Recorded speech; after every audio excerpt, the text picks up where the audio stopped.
안녕 육하는 친구들. 자, 오늘 소수의 나눗셈 네 번째 시간입니다. 벌써.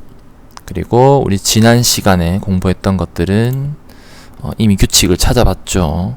나누는 수와 나누어지는 수를 각각 똑같은 배만큼에서 계산을 해서 자연수의 나눗셈으로 계산할 수 있다는 거죠. 맞나요? 그걸 좀 쉽게 이해할 수 있었던 게 센티미터와 밀리미터, 그 다음에 센티미터와 미터의 관계를 활용해서 우리가 그렇게 이해를 했습니다. 맞나요? 그래서 이번 시간에도 소수의 나눗셈을 알아볼 건데 우리 지난 시간까지는 그냥 앞에 있는 자연수로 바꾸어서 생각하는 걸로 우리가 문제를 풀어봤어요. 맞나요? 근데 이번 시간에는 또 다른 걸 생각해내는 겁니다. 우리 1학기 때도 똑같았어요. 1학기 때도 이랬죠. 지금 요렇게 해가지고 결국 자연수를 활용해서 나눗셈 해서 배운 다음에 뭘로 했냐면 소수의 나눗셈 할 때, 소수 나누기 자연수 할 때 분수가 들어왔습니다. 분수. 분수. 그래서 우리도 그러면 분수를 한번 사용해볼까? 라는 겁니다. 분수 사용하고 난 다음에 뭐 했어요?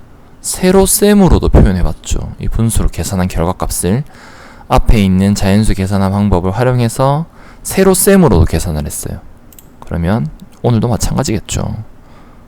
분수로 계산해보고 이걸 자연수의 계산 결과처럼 유추해서 답을 찾아보고 그 다음에 세로셈으로도 한번 찾아보자는 겁니다.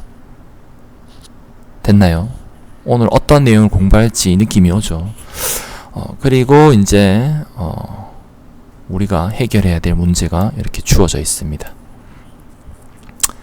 자, 해결해야 될 문제를 살펴보면 어김없이 문장으로 제시되어 있고 당연히 구할식이겠죠. 풀이 방법은 자, 뭘 구해야 되느냐? 페트병 몇 개 나누어 담을 수 있는지가 구해야 되네요. 페트병 몇 개 나누어 담을 수 있는지. 알고 있는 거는 모래가 4.8kg가 있고 0.3kg씩 나누어 담는답니다. 그렇다면 우리 어떻게 풀었는지 해결 전략을 떠올려보면 자연수로 하면 48 나누기 3을 했겠죠. 맞나요? 그러므로 식을 써보세요. 식입니다. 드디어 9R 했으니까 식입니다. 식 했으면 식은 당연히 4.8 나누기 0.3. 자, 어림해보는 거죠. 0.3이니까 한 10배는 넘을 것 같고 한 10, 15, 16 좀 될 것 같네요. 맞네요. 어쨌든 10은 넘을 것 같다. 10 이상일 것 같다 라고 생각할 수 있습니다. 그냥 그리고 13보다도 크겠죠. 왜냐하면 40이니까 13보다는 클 거다 또 이렇게 어림을 할 수 있습니다. 됐나요? 20보단 작을 거다 이런 식으로도 생각을 할 수 있습니다. 그래서 이 범위 내를 만들면 되죠. 그래서 계산하는 방법은 여러가지 해서 그림으로 그려도 되고 수직선으로 해도 되고 우리가 알고 있는 자연수의 풀이 방법을 활용해도 되고 그리고 오늘 생각해야 되는 게 이 소수를 무엇으로 바꿀 수 있다? 분수로 바꿀 수 있다는 겁니다. 바꾸어서 한번 계산해보자 이겁니다. 왜냐하면 우리는 어떤 분수라도 나눗셈을 할 수 있기 때문에 어떤 분수도 와봐 이런 느낌이죠. 지금 1단에서 배웠으니까. 그래서 분수로도 한번 해보겠다는 겁니다. 그리고 이 나눗셈의 방법을 만약에 자연수로 바꾸어서 계산을 한다면 자연수의 나눗셈에서 여러가지 방법이 있죠. 뭐 세로셈도 있고 가로셈도 있고 세로셈도 있습니다. 그래서 세로셈으로도 한번 해보자. 가로셈으로도 한번 해보자. 이런 겁니다. 맞나요? 수직선은 하나의 또 그림의 표현 방법이기도 하죠. 일단 여러가지 방법들이 있습니다. 그래서 여러분들이 해결할 수 있는 방법을 떠올리기만 하면 됩니다. 자, 일단 첫 번째 방법입니다. 분수로 풀어보겠습니다. 분수로 바꾸어서 소수를 분수로 바꾸죠. 4.8을 10분의 48 0.3을 10분의 3 자분모의 크기가 같은 분수의 나눗셈은 분자끼리 나눗셈으로 푼다. 48 나누기 3. 이게 뭐랑 똑같죠? 뭐랑 똑같습니까? 우리가 앞에서 이 방법을 사용하지 않고 센티미터와 밀리미터를 활용해서 푸는 때 방법과 똑같죠. 결국 이 센티미터를 밀리미터로 바꾼 거라고. 똑같습니다. 지금. 그래서 가능하다는 거죠. 등호에 의해서 같다는 게 논리적으로 설명을 됐으니 48 나누기 3 하면 얼마입니까? 16이죠. 그래서 답은 16이다 라고 구할 수 있습니다. 자, 세로셈을 한번 구할 건데 세로셈을 구하기 위해서 여기에 있는 소수점의 위치에 대한 고민이 필요하기 때문에 우리가 자연수로 바꾸어서 생각했던 요거 바로 전 시간에 공부했던 방법으로 이걸 한번 풀어보는 겁니다. 나누어지는 수를 몇 배 했습니까? 10배. 이와 똑같이 나누는 수도 10배를 했습니다. 그랬을 때 몫의 크기는 어땠다? 똑같았다. 이게 핵심이죠. 맞나요?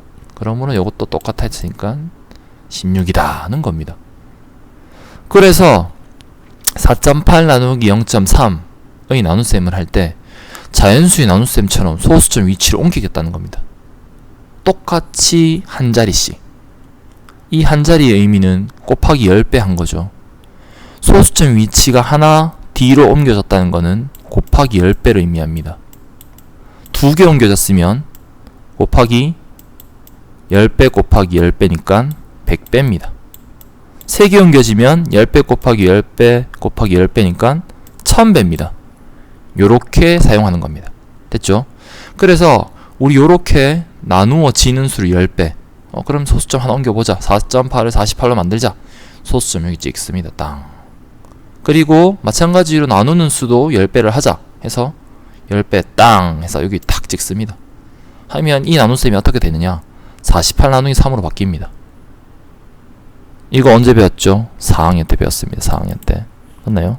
그래서 자연수의 나눗셈 하면 16개 나눠 담을 수 있다고 우리가 답을 구할 수 있습니다. 됐나요? 이해됐죠? 분수로 바꾸기도 하고 우리 앞에서 배웠던 걸 활용해서 요거의 소수점 위치를 같이 옮겨주는 거. 다음 페이지로 넘어가겠습니다. 숫자가 달라졌습니다. 이제 소수점의 개수가 2개로 바뀌었습니다. 이때 어떻게 했죠? 우리가 똑같이 100배, 100배를 해서 풀었습니다. 그런데 분수는 어떻게 푸느냐? 1.84를 100분의 84, 184, 23을 100분의 23으로 바꿉니다. 그랬더니 분모의 크기는 똑같아졌고 자연수끼리 나눗셈으로 바뀌었죠. 그래서 이거랑 똑같잖아요. 맞죠? 우리 그렇게 1단원에서 배웠잖아요. 맞죠? 그래서 분자끼리 나눗셈으로 바꾸어서 계산을 하면 얼마입니까? 88인가요? 88인가요? 88. 암산으로. 8이네요. 8. 실수했습니다. 8. 88일 수가 없죠. 20 곱하기 80 하면 이미 1000이 넘어갑니다. 어림으로 바로 틀린 걸 찾았습니다. 선생님이. 그래서 8인 건 알겠는데 8이 3에다가 8이 곱해져야지 뒤에 4가 될 것 같아서 8을 생각했는데 자릿수는 8이었습니다. 한 자리였습니다. 그래서 요렇게 분수로 풀어냈습니다. 그런데 요거를 요 앞에서 배웠던 방법으로 나누는 수를 100배, 나누어지는 수도 100배 했더니 값은 어떻다, 몫은 어떻다? 같다. 이렇게 찾아낸 겁니다. 그런데 이거를 세로셈으로 표현하겠다는 거죠. 그래서 어떻게 하느냐? 세로셈으로 쓰면 식이 이렇게 될 겁니다. 맞죠? 그런데 요것을 100배 하면 소수점이 하나, 둘 옮겨가서 1.84가 184로 바뀌어야 되죠. 그리고 0.23이 소수점 두 자리 뒤로 가서 0.23이 아닌 23으로 바뀌게 될 겁니다. 두 개 옮겨가서 빵 이렇게 찍힙니다. 그래서 184 나누기 23으로 계산을 해서 몫을 구하겠다 겁니다. 됐나요? 그래서 오늘의 소수 나누기 소수의 계산 방법을 찾아보면 1번 알게 된 거, 분수의 나눗셈으로 계산할 수 있다. 1번입니다. 2번이 더 중요하죠. 오늘은 2번, 우리가 이렇게 똑같이 자연수의 나눗셈으로 생각해서 위치를 바꿔 주었는데, 생각을 해보니까 요 나누어지는 수의 소수점이 옮겨간 개수만큼 나누는 수도 소수점의 개수를 옮겨서 계산하니까 값이 똑같았다는 겁니다. 그래서 이 의미는 결국 자연수로 바꿔주는 거랑 똑같은데, 소수점을 똑같은 위치만큼 옮겨서 똑같은 개수만큼 옮겨서 계산한다. 소수점의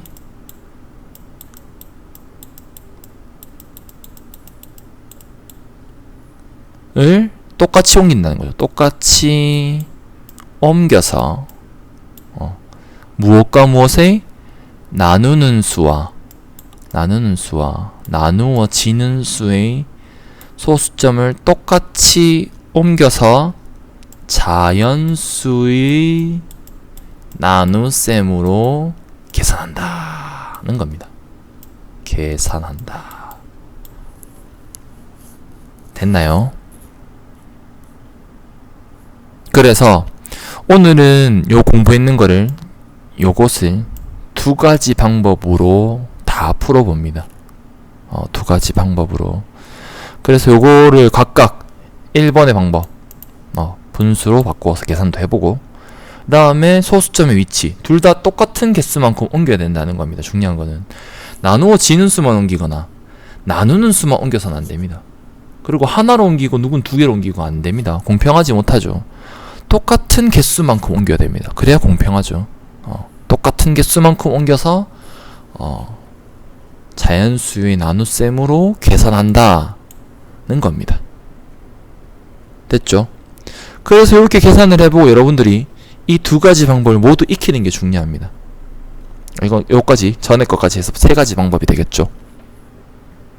모두 익히고 나중에 여러분들이 정말 이 계산을 해야 될 때 여러분에게 가장 편리하고 정확한 방법을 선택하면 되는 겁니다. 그리고 다른 문제를 푸는 과정에서 이 내용을 활용할 수 있다면, 내가 풀어보지 못한 문제를 풀 때 이것이 활용될 수도 있고, 또는 이것이 활용될 수도 있고, 또는 이것이 활용될 수도 있는 거죠. 이 각각의 방법이 활용될 수 있는 분야들이 다를 수 있습니다. 그래서 그걸 각각 여러분들이 잘 선택해서 활용하면 되겠습니다. 됐죠? 수고했습니다. 다 있는 사람은 수학 익힘책 22쪽, 23쪽을 풀면 되겠습니다. 수고했습니다.